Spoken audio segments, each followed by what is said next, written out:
Well, I am super pumped to have with me today Steve Trover of Better Talent, and I alluded to it slightly in the introduction that I have known Steve or his companies from the very start of my business. We'll come back to that in a bit more detail in a few moments, but I just wanted to say welcome, Steve. Thank you for joining me. Thank you so much, Heather. Really excited to be here. Well, we've sort of come across each other, in passing at many events and conferences over the years, but this is actually the first time we've been able to sit down and sort of have a good conversation, which I'm so looking forward to, because we're going to be talking about something that was very dear to my heart, and that was, I called her the general manager, the general factotum, the person who was going to come and turn my world upside down and make it so much better, which she actually did. And we're going to explore a little bit, go into a bit more depth, aren't we, Steve, on taking what I've just said and teasing it out into all the component parts and how anybody can actually do this, go from being overwhelmed and harried to not being that person that looks serene on the surface with the madly flapping legs underneath the water. But let's kick off, Steve. What's your background in the vacation rental business, and how did you get started? I love hearing everybody's origin stories. Yeah, it's one of my favorite things to hear as well. So going back in the mid '90s, individuals would come into the Orlando market where I'm based, and they would buy vacation rentals, except they would call them holiday homes because they would have a similar accent to you. And they, in fact, this goes back into the '80s. And my mother, when we moved to Florida about 40 years ago, she got a real estate license, like most people do when they move to Florida, and started selling homes. But she sold primarily residential. Then she started selling homes to people from the UK. That's really who started the market here in Orlando. And she would run into problems with management companies. So she would try to find the owners of a property management company to manage the property, and they'd come back a year later unhappy with the reference, right? And so she tried over and over again. And I'm a kind of a serial entrepreneur. I started my first business when I was 17, exporting cars overseas. And I thought, how hard can this vacation rental thing be? And so that's when I jumped in and started managing a couple of properties out of the gates. And this was in mid 1997. So about 26 years ago now. And 26 years later, I can tell you it's pretty hard. So as you know, and so been doing that ever since, or been in the industry ever since. I was a PM for 20 years. Grew the company from 0 properties to 400 properties over those 2 decades. Grew into 4 markets here: Orlando, Captiva Island, Florida. We were in Sun Valley, Idaho, and in San Diego, California. So we had 4 destinations, 100 employees at peak. I also started a real estate company focused on vacation rental real estate, an interior design company called Beyond Furnishings, and we furnished over 500 homes over that time frame. We then launched a development company called Purpose Built Vacation Homes, and we designed purpose built. You'll hear that around the industry now, that term. Where our individuals are doing the same. We like to see that following suit. And then also got into the technology side of the business and developed a proprietary PMS platform going back early 2000, right around 2000 actually. Started that process. That ultimately became LiveRes, which a lot of people know of today. Private equity owns it today. I don't have anything to do with it, but I was a chief strategy officer and a shareholder for a lot of years there. And then I'm the past vice president and president of VRMA over a 5-year period, going back about a decade ago. So super involved in all aspects of the industry, hyper passionate about it, love to talk about it, and love to meet all of the really great people in it. So.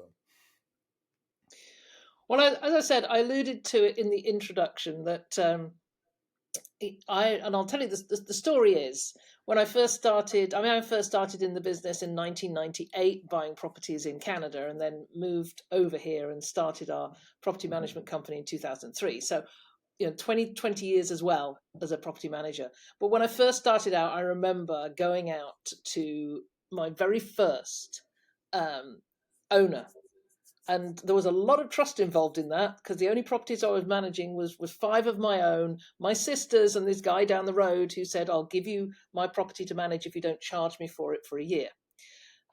And so going out to get my first one was just so major. And I walked into this house and I had a lovely chat with the owner. And on his coffee table was this brochure for vacation homes in Orlando. And it was all-star vacation homes. And I didn't know you at the time. I didn't know this was your company. But I picked that magazine up. I borrowed it. I took it home. It sat in my office for probably 4 or 5 years after that. And it was sort of became the benchmark for how we did our business, because from the brochure I went to the website and it became the standard that we aimed for. I'm so proud to hear that. I really love that story. So thank you for sharing that. And I just don't think I have that anymore. But so great to hear that you still have that passion. I certainly have it after my 25 years in the business too. But I think, at some point, as you have done, you need to do something different to keep that passion going. So what was it that motivated you to get into the hiring business, the HR business, if you like? Yeah, so going back about 6 years ago, I sold my group of companies and I was trying to figure out what I wanted to do next. I wasn't even sure that I would stay in the industry after 20 years. I thought maybe I want to try something else altogether different.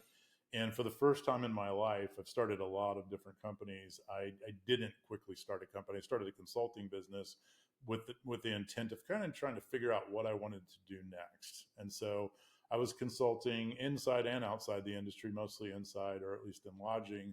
And one of the first things I got asked to do was recruit for a general manager for a large scale vacation rental company. And I looked at the industry and I realized there wasn't anybody doing recruiting in the industry.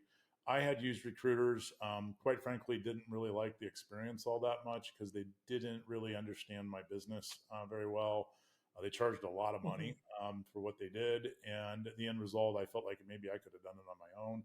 And yet I felt like there was a need because it was the biggest struggle that I heard over and over and again as a consultant. It was all related to people. And so looked at it and thought maybe there's a different way to do this. Maybe there's a different model that we can build. And so over the course of 3 years of consulting, developed a kind of a methodology that we use today. And then launched Better Talent 3 years ago with that intention of focusing primarily on the vacation rental, short-term rental industry. Mm-hmm. We do hotels and resorts, independent ones anyways, but our core focus is on VR. And so that was the kind of the impetus, if you will, to start it. And I know how hard this business is, and there's a lot of things that you have to do really well, and you got to do all these different parts of the business. But if you don't have the right people in the right places, it's exceptionally hard. And I had a really great team in my various companies. And when it was all working well, it was when I had the team right. It didn't matter how good the tech was or anything else. If I didn't have the team right, it was really challenging. And so I wanted to help companies do that. And I'm very passionate about people in general. And so that was kind of the reason why we started the business and continue to make that our passion today. Well, I was on I think your Facebook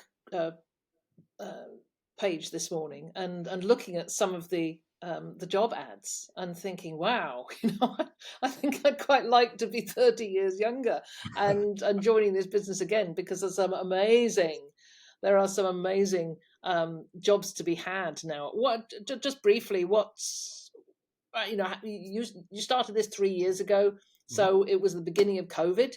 How did you navigate through that pandemic period?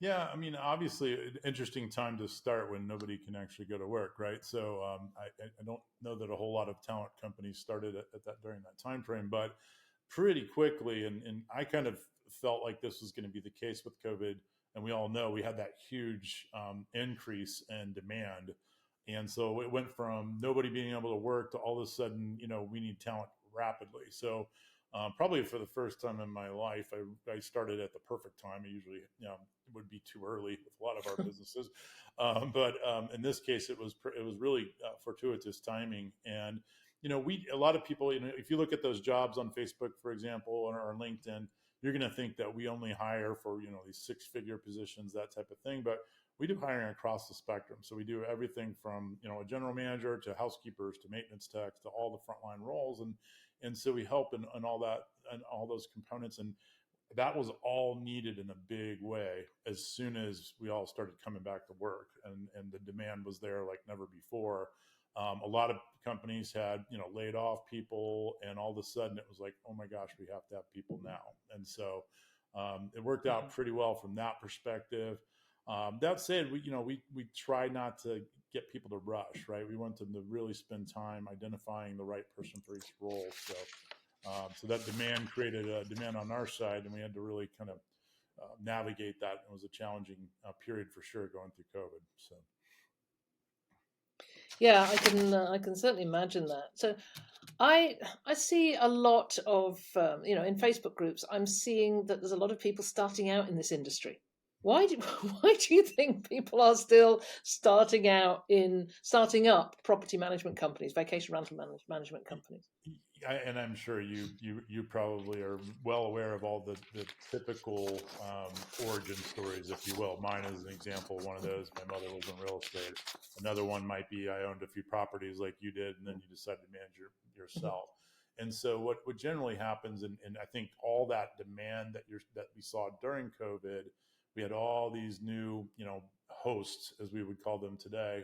We didn't used to call them that, but thank you, Airbnb. But that came in, they would own a property, and then maybe they'd take on their neighbors, right? Because their neighbor had, full-time job, didn't have time, and all of a sudden they become a property manager. And people get really passionate about this thing. It's something that everyone falls into. You either love it or you hate it, one or the other. It's black and white, right? People don't come in lukewarm. You get really excited about it and you want to grow a business, or you don't. And that could be a business of one property, of course. And some of the, some individual owners do a phenomenal job at doing that. But a lot of times when they are really good at one, they end up with many more, right? Just naturally. And all of a sudden they need technology and they need people. And so that's where we come in. And I love to see all of the new types of businesses and new models that we're seeing today. It's what keeps this industry interesting, and all of the new people coming in makes it a lot of fun for us. So.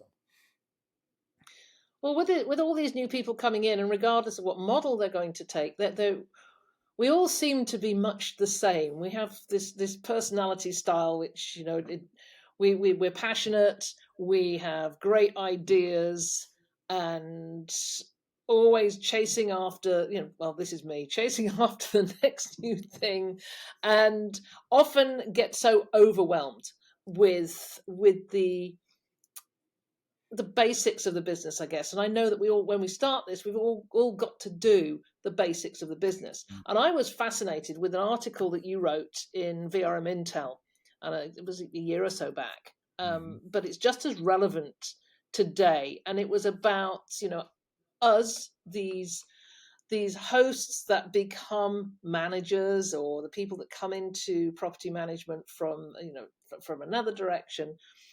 We're visionaries, and we need somebody else to begin to ground us, I guess.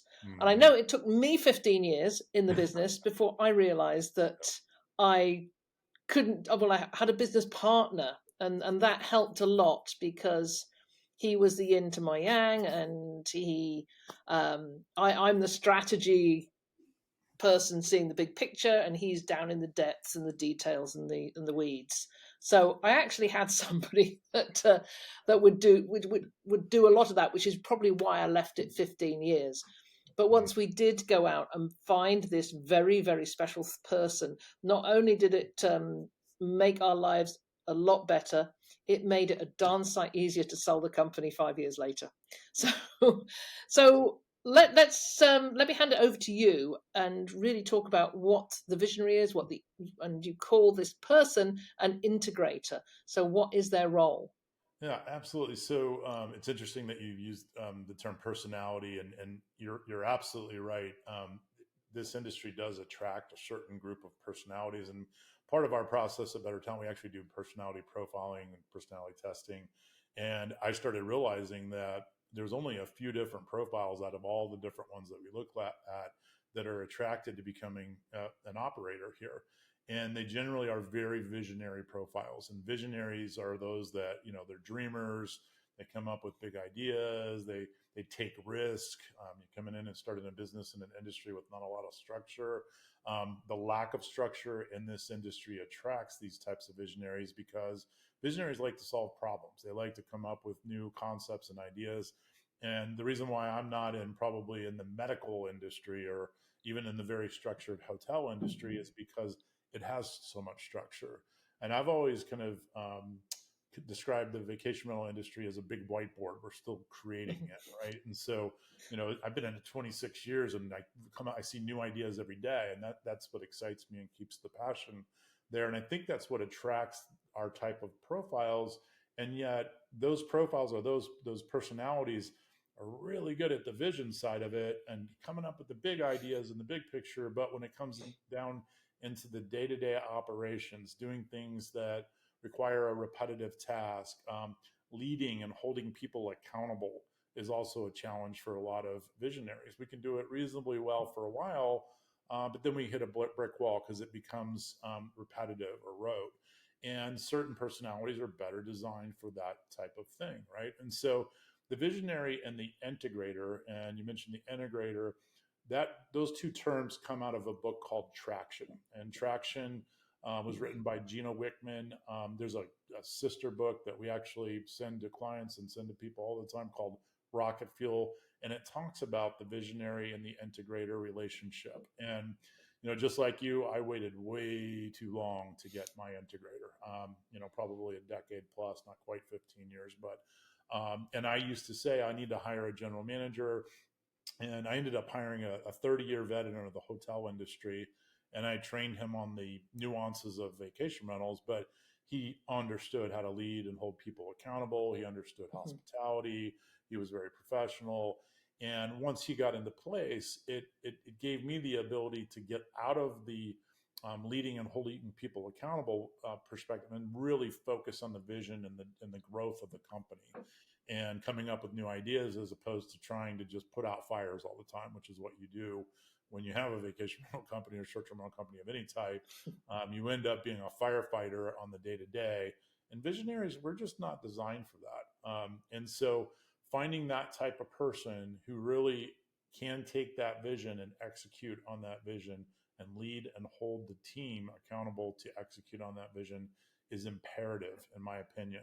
And it's night and day when you see a market leader. Generally, they have that 1-2 punch of the visionary and the integrator, and they're just hitting the ground running. And that visionary is able to just do what they're designed to do. And I have that at Better Talent. My integrator's name is Adam.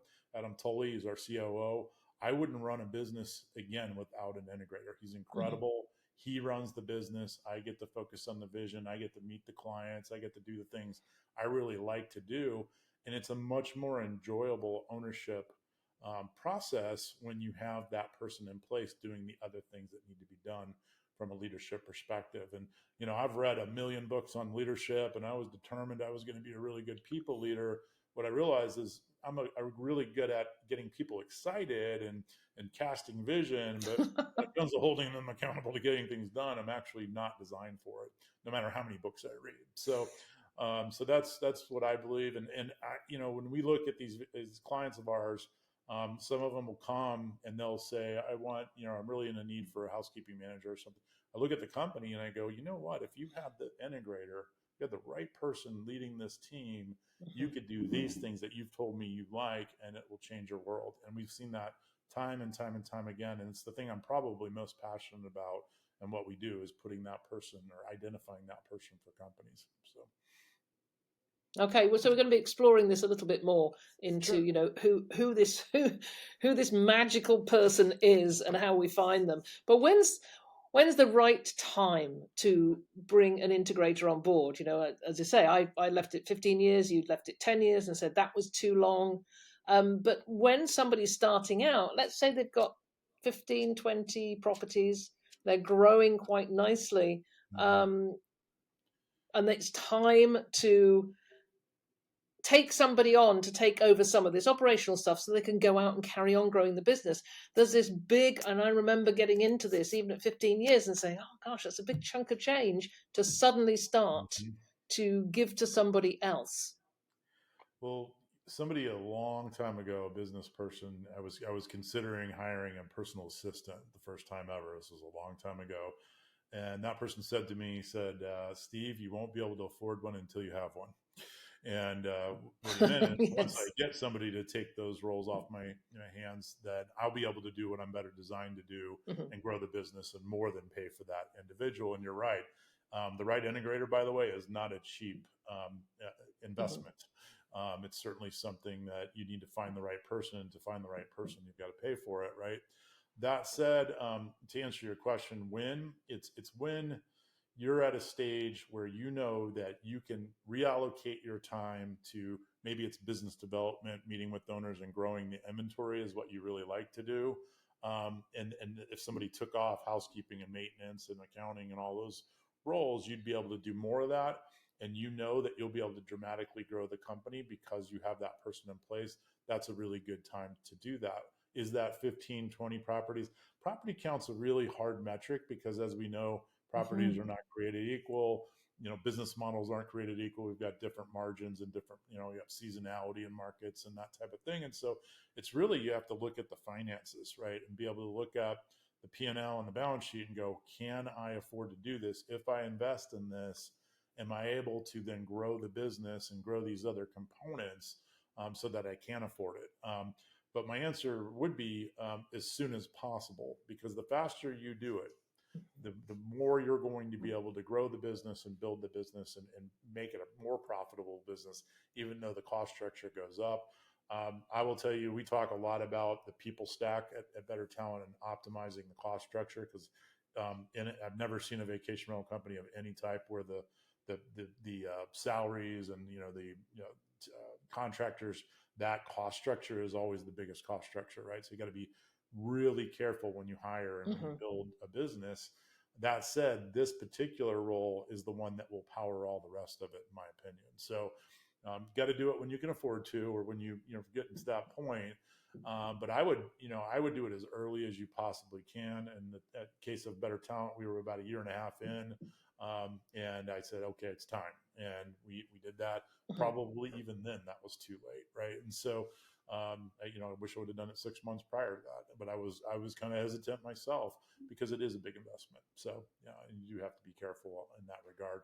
And that's, part of the thing that we do is we advise people on when, and look at the cost structure, and try to make sure that they're doing it at the right time. So, but I highly recommend it, at least considering it right out of the gates, making that a part of your roadmap, if you will. Yeah, when I look back, and I think that my business partner, who was in there right from the very beginning, but he still had a full time job at that time, so I just carried on growing the company, um, and he joined about 18 months, 2 years later, Right. and I think if he hadn't, I would have had to take somebody else on. I mean, he came in and it was that great mix of personality styles that allowed us to carry on without somebody else for so long. But it came to the point where even he said, "I don't want to deal with all these conflict issues anymore. Right. I Exactly. don't want to deal with owner issues and guest issues. I want somebody else to do that." And that Exactly. was the time we said, "Okay, yeah." Well, and we had reservationists, and I was managing the reservationists, and he was managing the conflict, and when we took Christina on, it was night and day. Yeah. Well, and some companies, and kind of do what you did in the sense, and there might be two partners, and one partner is more the integrator, one's more the visionary.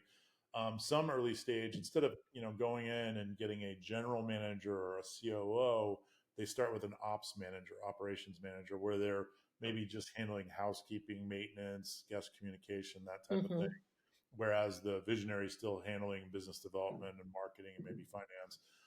And we see that as kind of starting a step start, if you will, to get into that full integrator. But the reality is, if you do it by the book, so to speak, and in my case, in our company, I only have one direct report, and that's my integrator.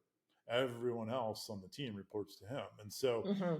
and he handles all departments, and it works really, really well when you get there.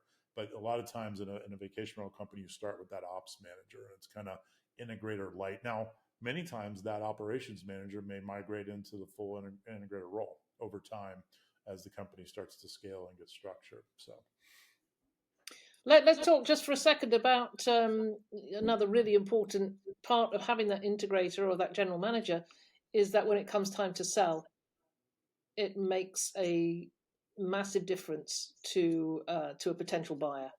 if you talk to any of the M&A specialists in the space, Jacoby Olin or others, they will tell you that many of the buyers look at that role, and that role being maybe a general manager, director of ops, a COO, the integrator, if you will. If you have that person in place and you, as the visionary owner of the company doesn't rely on you, you're going to get a better, the closing is going to go faster, the due diligence is going to go quicker, the multiplier potentially might be higher, the asking price or selling price. It can be higher because a lot of the concern with these companies is that the owners are so attached to that visionary or that owner of the business that they might leave when the business sells. And we've seen it time and time again. And so the buyers Hmm. have gotten smart about that, and they look at it and they go, okay, is how reliant is this business on that founder, or not? And if the answer is not, it's actually very valuable to those, and it'll attract more potential buyers. Some of the big aggregators, the Vicasas of the world, are less inclined to care. I think even they do at this point, but definitely, even any of the mid tier and a lot of the private equity funds that have come into the space that are going to look at it, and certainly individual buyers, because they don't, maybe somebody that wants to get in but they don't know the industry. Having somebody there other than the owner that's leaving, that knows all of the different components and is running the day to day, is going to be really valuable to that Hmm. buyer. And so, I absolutely encourage, if you're considering, if you're building this thing to ultimately sell it at some point, and I always recommend everybody look at it like that, whether or not they're going to do it or not. Because if you build a company that is, can attract a buyer, you're building a great company. Your finances are going to be in order. Hmm. You're going to have a solid team, but this person can help you sell that business. There's no question about it. So let's just talk about the type of person. What qualities does this person have? How do you go about finding the right one?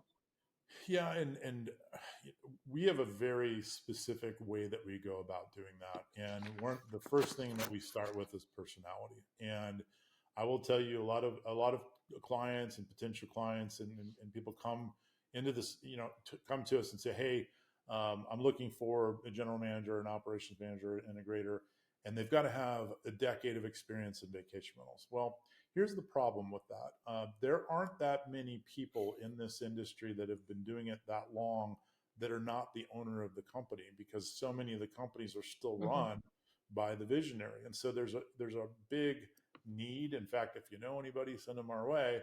Um, that there's just a massive need for this type of individual that has that level of experience. And we have literally the entire database of talent in the vacation rental industry, and still it's a struggle to sometimes find that. And really, the reality, though, is that the resume is important, understanding the business is important, but if you have somebody with the right personality traits and the right drives, as well as the right cognitive ability, they can learn this business. What I'm really looking for is somebody with the ability to lead and hold people accountable, first and foremost. That's the number one thing. So the resume does matter, experience does matter. Somebody that's managed people well and led people well, um, is more important, in my opinion, than how long that resume is in the vacation rental space. That said, we love both. Hmm. The perfect world, you've got both, right? You've got somebody that's got experience in the industry. One of the challenges, in this industry, bringing people from outside of it, is they need to know what they're getting into. This is not an easy business to run. It's 24/7, 365, as we all know. And so if you've come from an industry where it's kind of the 9 to 5 type of thing, you might not be as excited as you thought you were when you came in. So it's really important that they understand that. And then the personality traits. And we do personality testing, and we're looking for somebody who's assertive, self confident, naturally speaking, somebody who's socially capable, somebody who is able to handle a lot of priorities in a given day, and then somebody who's kind of got some out of the box thinking. Not so out of the box that they're the visionary type, but maybe somebody that can be flexible, understanding that you're going to have to be flexible in this industry. And so there's a very specific group of or types of personalities that really lend themselves well to this type of role, and that's what we look for. And it's super important to get all of those things. There's another factor, I call it the grit factor, and that's just people that wake up every day and they just love to work and go get things done. Some people have it, some people don't. There's no test. We don't have a test for that. But when I'm interviewing or I'm looking at somebody, that's what I'm looking for, is somebody that just loves to run the business day to day. They also need to be somebody who is good with being number two, right? That's their role. If you talk to Adam on my team, he would tell you he doesn't want to be the CEO. He has no desire to be. He loves being the second in command and running, taking that vision and executing on it. And certain people do. I happen to be somebody who started a bunch of companies. I'd be a terrible number two. I probably wouldn't listen to visionary. I'm just not naturally speaking. And so you got to know who you are and what you are, and kind of, I think that's important. And then identifying that in somebody is critical for this particular role. Mm-hmm. Are you able to give me some concrete examples of companies that actually did hire this right person in a role? Yeah, I mean, I wouldn't say that I would probably mention specific names, but yeah, there's a tremendous amount of companies in the industry that have done this well. I will say one. There's a company that I actually helped a friend of mine sell recently, and he had two integrators. It was because it was a large scale company, 400 properties strong. He had a general manager and he had a president. President was more focused on the finance side of it. The general manager was leading and holding people accountable. And that was an example where we identified somebody on the team that wasn't at the time the general manager. She became the integrator, and she was incredible at it. She's now an integrator at another company in Blue Ridge, Georgia, and is doing an incredible time. And so Heather George is her name, by the way, and she's an example of one. So I was trying to think of one offhand that I knew would be okay with me sharing that. So yeah, that's a perfect example. So. Yeah, I certainly, I would shout out to Christina from my company, because when we took her on, she didn't have any experience in the industry at all. Right. But we brought her in basically to do the conflict management and to do customer service, which she was intensely good at and still is. And I mean, the real issue we had with her, the problem, I guess, was getting her to switch off. Right. To not answer texts from owners at 11 o'clock at night, and to occasionally turn your phone off, go and do something. And I know she's it's 6 years now she's been with the business, and she's still going along extremely well with the new owners. So she was we found her first time. We just interviewed one person, and that was it. That's Amazing. Great. And So yet, when I know when. No, go on, Steve. I was just going to say, and yet she didn't have industry experience, but she clearly had that grit factor, and sounds like the right personality traits for the role, and came in and made it happen, right? And so, as much as we definitely want to look for people and place people that are already in the industry, sometimes you can't find that. And in your case, you found a really great person that just had the right makeup for the role, even though she didn't have the experience in it. So it's a good example. Yeah, certainly worked for us. And so let's just move on to that. So you've got this person. What is the best way to actually get them onboarded as quickly as possible? It's interesting because I get asked this question a lot, and you know, onboarding is so critical for all roles, all employees, anybody you bring on. Hmm. One of the biggest mistakes company owners make is they bring somebody in. There's your desk. Good luck, right? And I'm kind of being facetious a little bit, but it's almost to that level sometimes. And one of the biggest reasons that people leave a company is bad onboarding. And so onboarding is key, and setting that person up for success right at the gates. One of the first things I have an integrator and a visionary do together is read the book Rocket Fuel. And so they read that together, book club style, really understanding the dynamics and the relationship between the two. The other thing I say to my visionaries is say, you know what? I know you're like, oh, good, I hired him. Now I can go, to the Cayman Islands or whatever. No, you need to live with this person for a while. And what I mean by that is work in the same room if you have to, do ride-alongs, spend a tremendous amount of time and making sure you're meeting on a daily basis, and then over time that can be less, but at the beginning stages you've got to give them all of your knowledge and understanding of the business and setting that vision for them. And the right one will come in and they'll start to put structure in around that vision from day one, right? They'll start to get an understanding of that and start thinking about ways that they can make the company more efficient. It's really critical that that person creates a relationship with each one of the people that are going to be a direct report to them, and setting them up for success and making it clear to the team that this is going to be that new leader, and introducing that the right way, I think is critical as well. And that integrator is going to have weekly one-on-ones with all of their direct reports, whoever that may be. And just, they need to have the keys to the kingdom. They need to understand every piece of the business, how it works, where Hmm. all the challenges might lie. A good one's going to come in and try to remove all the single points of failure, we call them. It's a software term, but anything that, if it's an individual, it might be, or it might be a software platform or something that if that breaks, what do we do? Right. An example here at Better Hmm. Talk, we have 3 internet connections. Our main internet connection is down right now. We're on our backup. If we didn't have that, we wouldn't be on this podcast right now. Guess who set that up? It wasn't me. It was the integrator, right? So that's so helping them to understand what all those things are so that they can then take the responsibility and the reins. A lot of companies will bring an integrator in and not show them any of the finances. I think that's a mistake. I think that this person ultimately is going to be Hmm. responsible for that, and it's very important as early as possible to help them start to understand the finance and the structure as well. So, and that takes trust, right? You've got to feel like you've got the right person. But if you don't do this way, if you don't onboard them right, it's going to have limited success, in my opinion, and we've seen that time and time Hmm. as well. So it's really important putting that structure together and an agenda around it. And it may take a full 6 months or longer to really truly onboard that integrator. Um, but yeah, no, that's an important piece.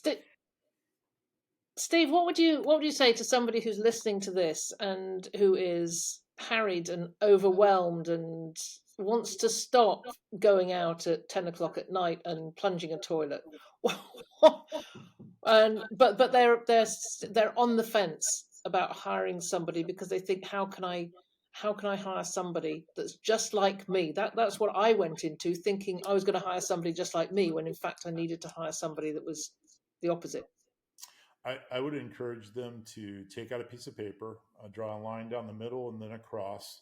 On the top left, put everything that you love to do and that you're really good at.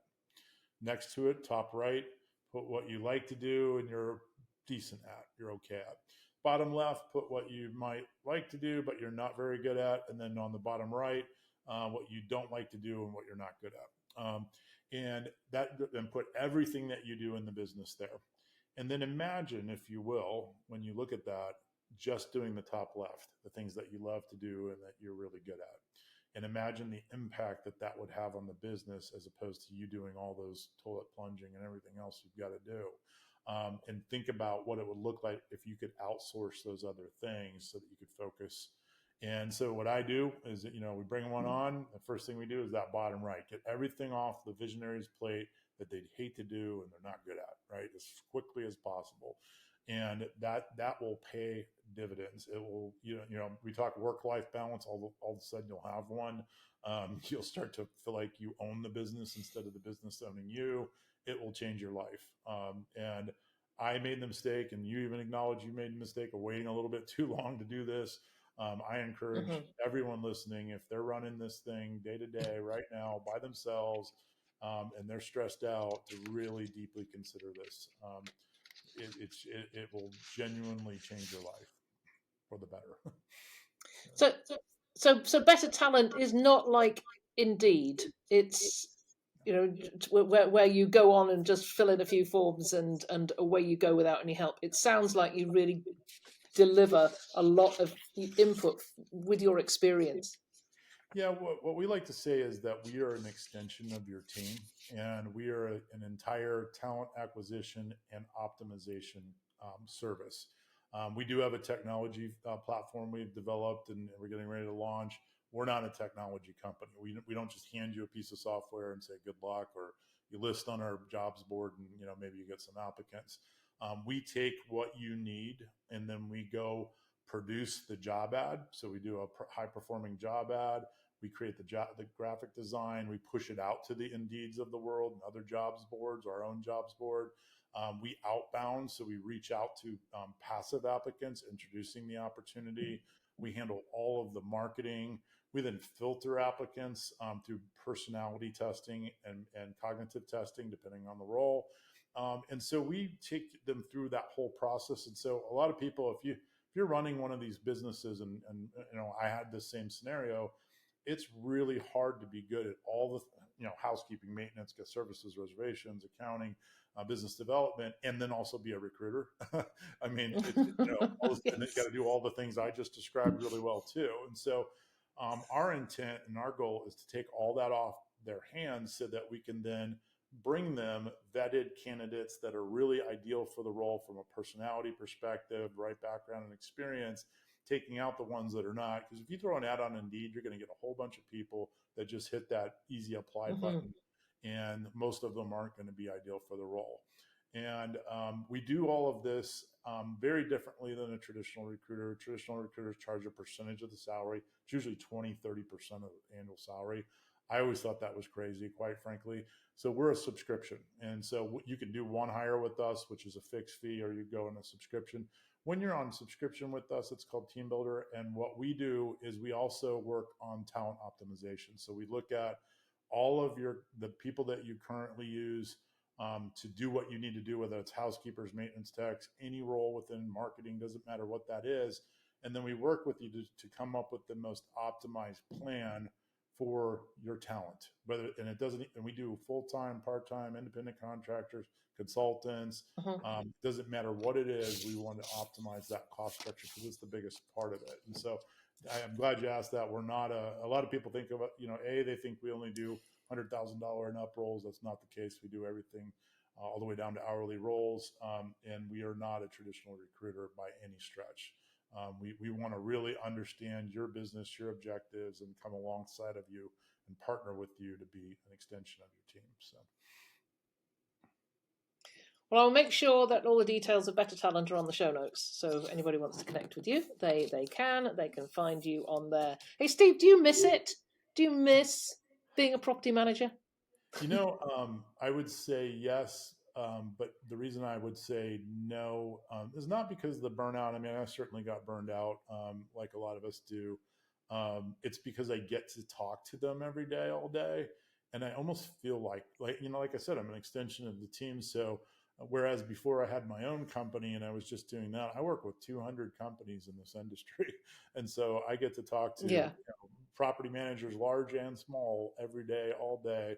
And I think that helps me still feel engaged in the industry.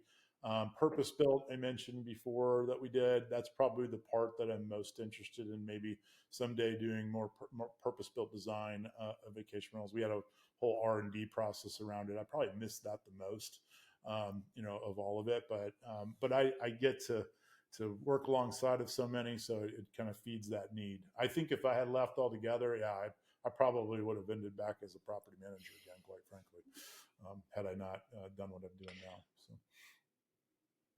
Well, it's good to hear that you still have that passion for the industry after all this time.